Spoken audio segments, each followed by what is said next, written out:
Let's spar.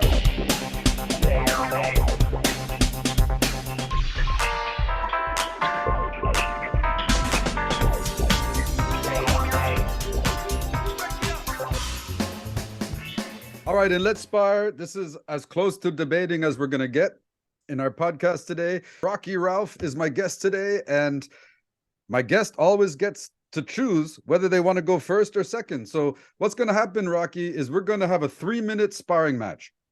The first minute goes to the first speaker, and they get to build up their case. So you can agree or disagree with the question as you see fit and defend your position. The second minute, the second speaker gets to respond and has to go against the first speaker. It gets 1 minute to build up their case. And the third minute, only in the third minute, do we get to then joust with each other and question each other and interrupt each other. I'll defend. Okay, so then I'll go first. All right. Will religion ever become obsolete? All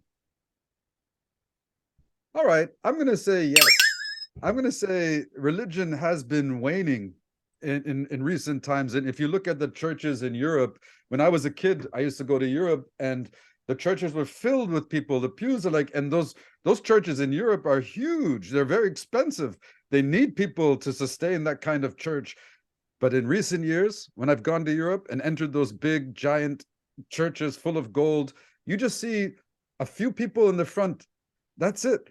And so I think religion itself has become unpopular in the modern era. And if we follow this trajectory, it stands to reason that eventually it will just become obsolete. And I think people are finding other ways of satisfying sort of the needs that church provides or has traditionally provided. And so I think people are realizing they can lead a fulfilled life and a spiritual life without buying into religiosity or going to church. But you would disagree. I would disagree. First of all, you're right in the sense that the religion has become redundant.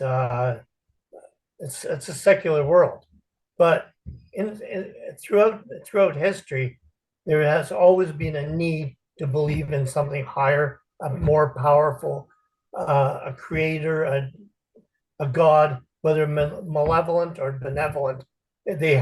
God has been a part of humanity, right? Whether it goes to from the rise of Sumer to now. But what religion I don't think will ever die, but it might change. It's like energy can't be destroyed. I don't think religion can be destroyed either, because there is a need for God to for people to believe in something higher. I agreed. I do agree with you on that. We can find common ground. People do need a sort of a spiritual something to believe in, but they can do that without religion, and that's what people are discovering. You're right. They're discovering the fact of religion as being in a crystal, right?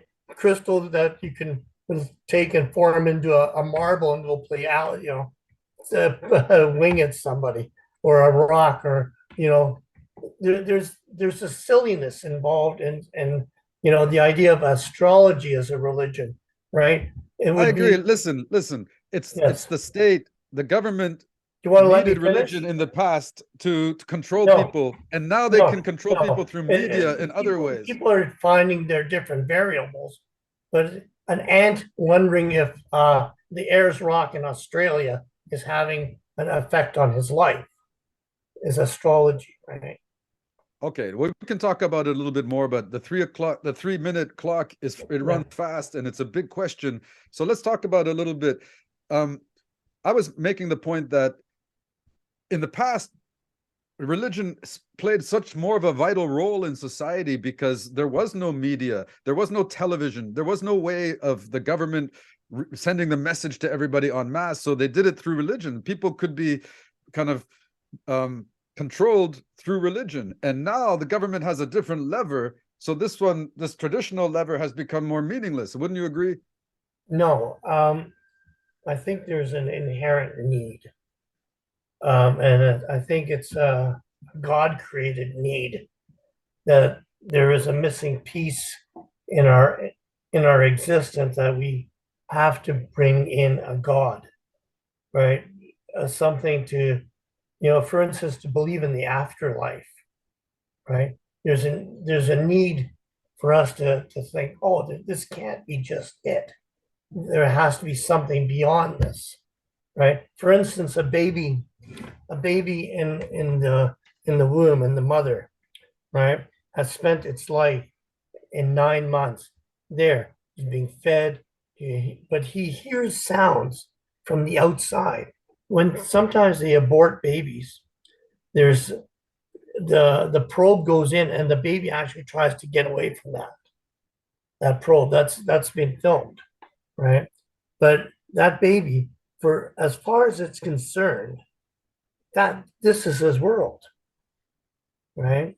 Now, but he hears sounds from the inside. So he might have an inkling that there's got to be something other than that, right?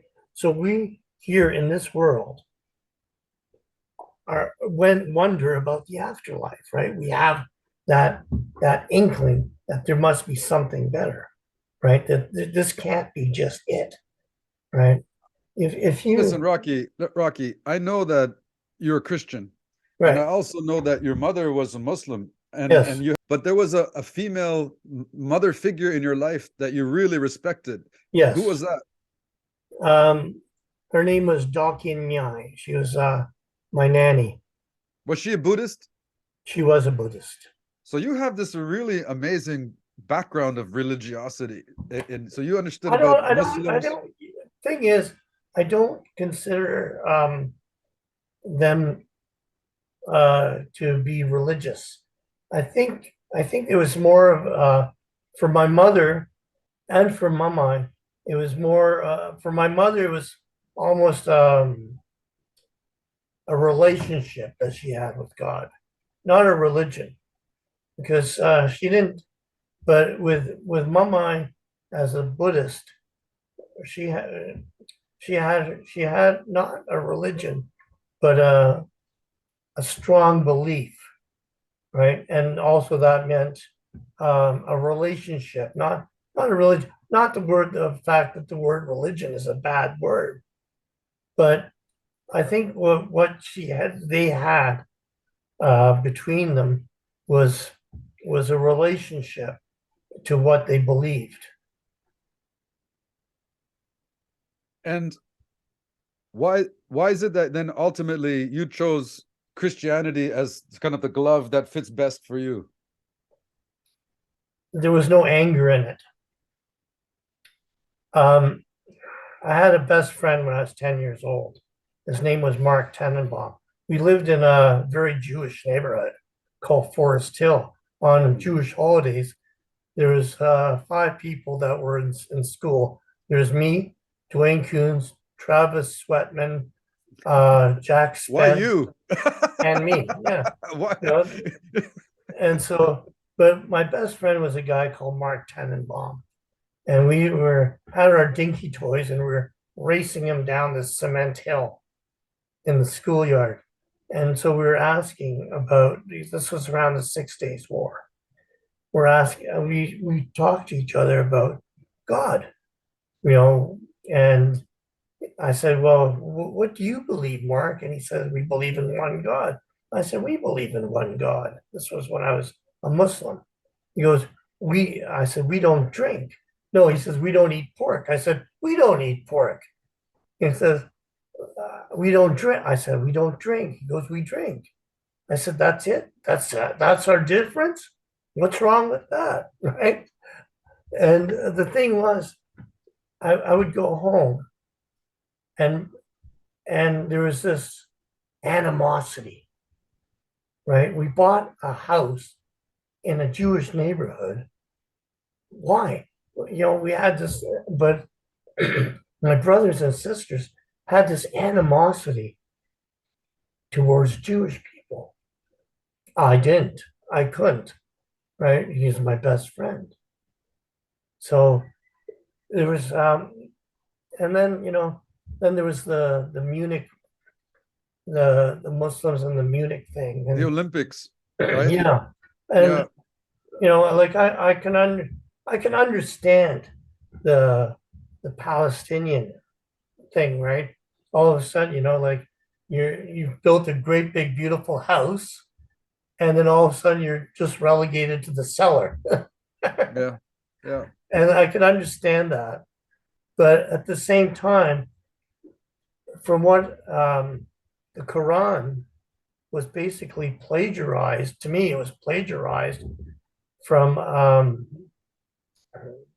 from the Old and New Testament. Musa was Moses, Ibrahim was Abraham, Jesus was Isa, Miriam, and Yusuf, right? And I just, um, I asked my mother, about eschatology and the end of the world, and Hazrat Isa is going to come for the Muslims. And so I said, well, why is there this thing about, you know, the Jewish people are in the Quran considered to be bestial and gorillas and monkeys, right? Christians aren't well thought of either. They have the jizya, right? The tax, or I can't remember how she's and she, there was things in Islam I found beautiful, right? The idea of Muhammad sleeping one day, right, and a little kitten went and crawled up on him, and not to disturb the kitten, he didn't move till the cat woke up. Um, he was walking, he was walking by a building, and this guy would throw his human waste on Muhammad as he walked by. If I was Muhammad, I would have, gone around the block, but Muhammad kept doing that. And this guy kept, you know, throwing his waste on him. And then he got tired of throwing waste on Rasulullah. And so, and for a few days, there was, Muhammad walked by and there was nobody throwing it. So what Muhammad did was he went and knocked on the door to see if that guy was okay. Right? There's, I think somehow Islam, um, in the latter half, the last century, got perverted, and even more so now. It's just uh, a very angry religion. It's not even. It's interesting because I talk about this subject with my Muslim friends, and we both said that what Islam needs most of all is some good PR and to show some smiling faces and some happiness, because the image that everybody gets of Islam is like stern, dead serious people that don't laugh or Well, smile. it's the Taliban. It's they laugh when there's.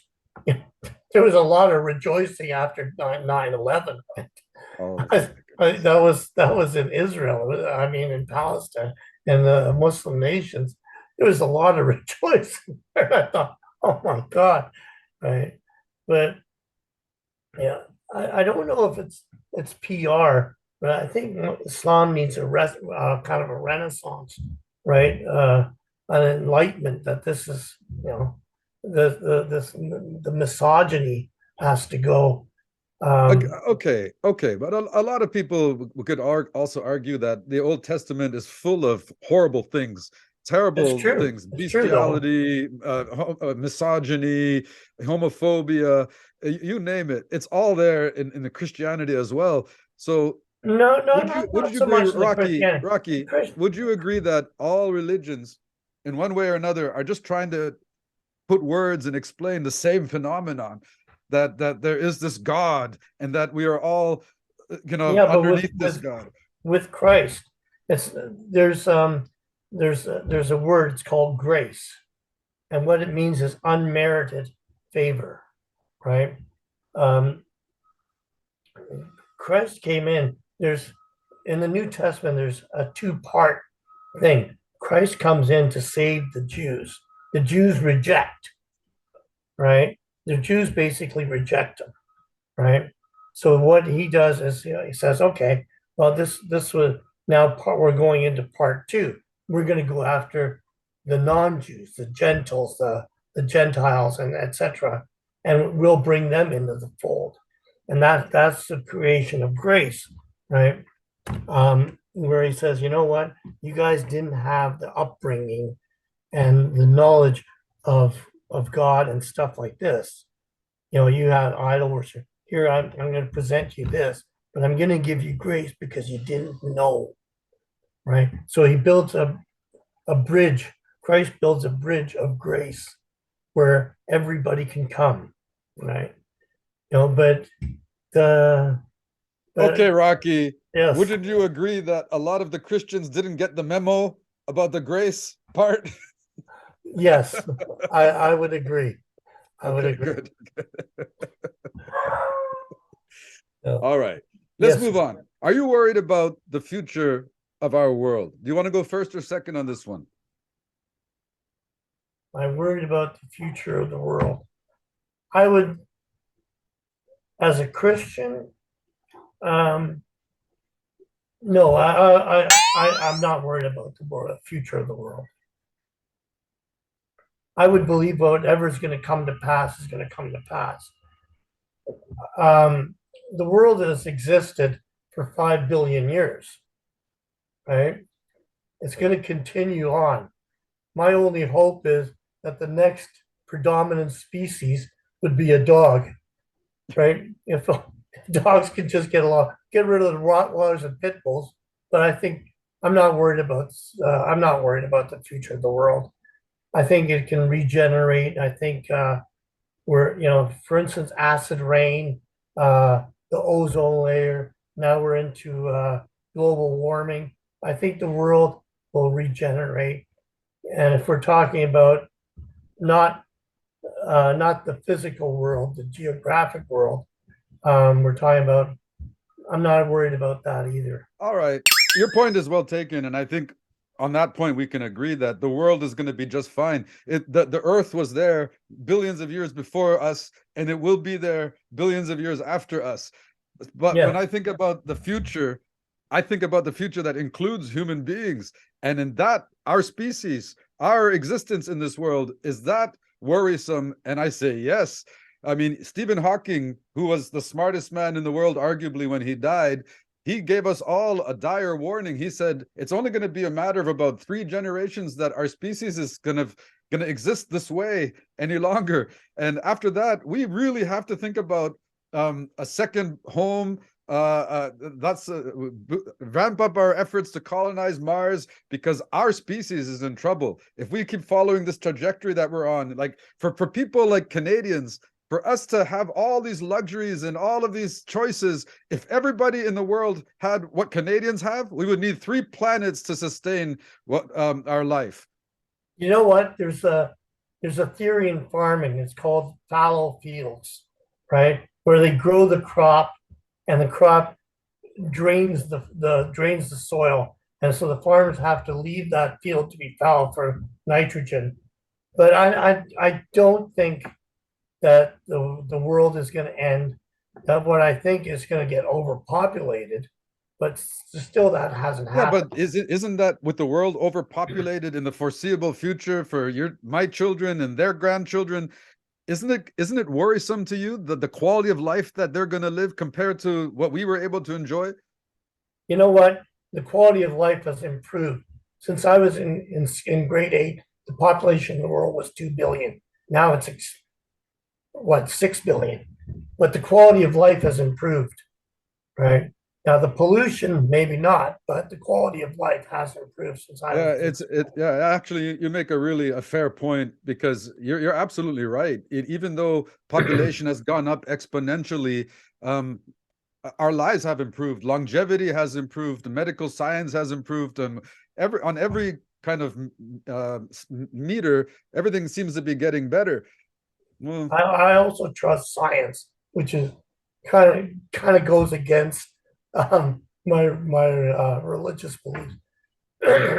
But I maybe do not. trust science I still think there will. there is a field of study that joins religion and science. They don't have to conflict, or they're not No, they're necessarily not. exclusive. I don't believe science and or religion are mutually exclusive. Right. Okay? But I believe in the science that people will, the brains bigger than mine will figure out solutions. Right, right.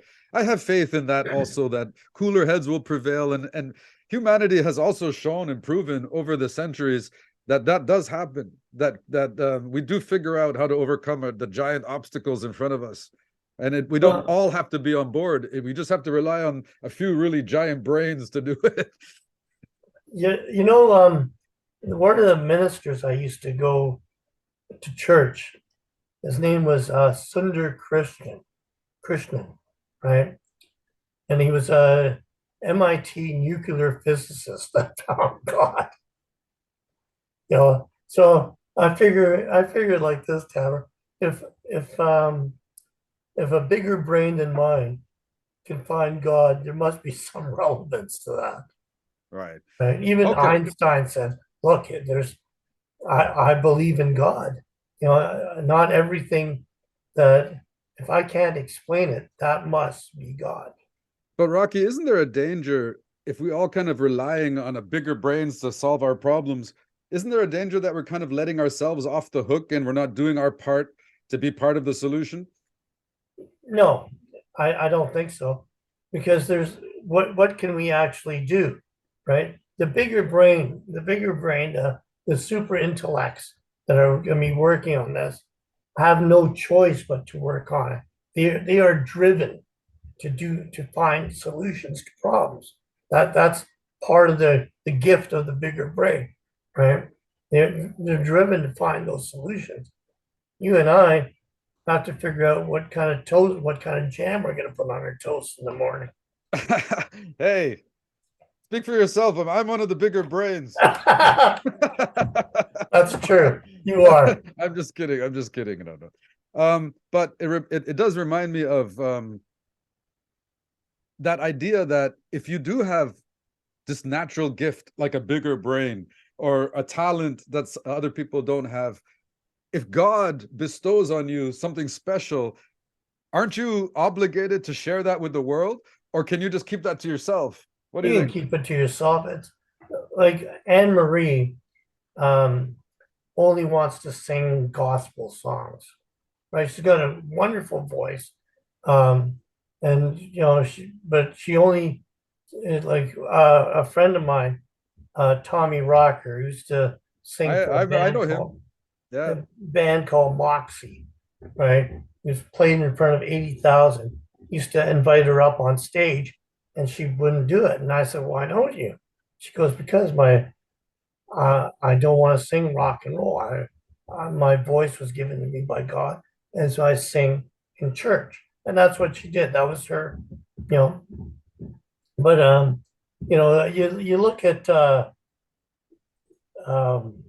show, The Big Bang Theory, Uh-huh. the big brain. They're driven to find things, but they're also the most obnoxious people on the face of the earth. There's, but they, I went out, I became friends with an English prof, right? And we would go out and have drinks after class and stuff like that, meet for dinner, and we became good friends. Uh-huh. But a lot of those English profs had actually no social graces. Okay? Yeah. Next round. Should Canada find a new best friend? Traditionally, we've been best friends with the United States. Is it time to look for a different best friend, or are we happy with this relationship as it is? We share this long border, and it's basically unguarded, right? Now we've had some few presidents that are saying, they're anti-Canadian and stuff like that, but there's also a lot that when they become president, the first foreign trip is they take to Canada.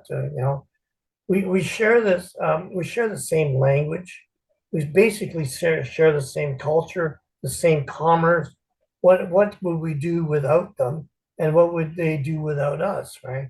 We're their kind of a buffer between the rest of the world, because a lot of Americans. But there's a weird thing about Canadians where they have this antipathy towards Americans, right? And some Americans know that, and they've asked about it.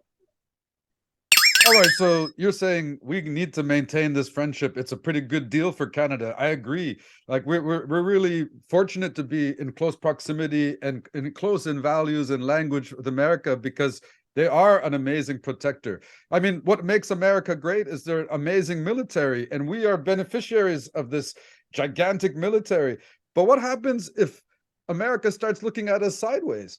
What happens if they start looking at us the way Russia looks at Ukraine? And when they realize that, oh, water is the new oil and Canada has it all and we need it.